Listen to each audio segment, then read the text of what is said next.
नमस्कार, मी प्रवीण पाटील. मुक्ताई वार्तामध्ये आपले स्वागत. माननीय मुख्यमंत्र्यांच्या दौऱ्यानंतर 25 ऑगस्ट रोजी माननीय पंतप्रधान नरेंद्रजी मोदी यांची जळगाव जिल्ह्यात जाहीर सभा. माननीय मुख्यमंत्री एकनाथरावजी शिंदे यांच्या दौऱ्यानंतर 25 ऑगस्ट रोजी पंतप्रधान श्री नरेंद्रजी मोदी यांचा जळगाव जिल्ह्यात दौरा असून यानिमित्त सभेचे आयोजन करण्यात आलेले आहे. जळगाव विमानतळावरील प्रांगणात पंतप्रधान नरेंद्र मोदीजी यांची जाहीर सभा होणार आहे. त्यानिमित्ताने मंत्री गिरीश महाजन यांच्याकडून सभास्थळाची पाहणी करण्यात आली. यावेळी जिल्हाधिकारी व पोलीस अधीक्षक आमदार यांची उपस्थिती होती.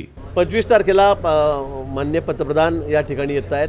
पुन्हा एक मोठा कार्यक्रम म्हणजे 1.25 लाख महिला आमच्या भगिनी या ठिकाणी एकत्रित एअरपोर्टच्या समोर इथेच आपण ग्राउंड त्या ठिकाणी जागाची निवड केलेली आहे आणि खूप मोठा भव्यदिव्य असा कार्यक्रम म्हणजे भूतून भविष्य असा मोठा कार्यक्रम या ठिकाणी पंतप्रधान महोदय यांच्या उपस्थितीमध्ये होईल.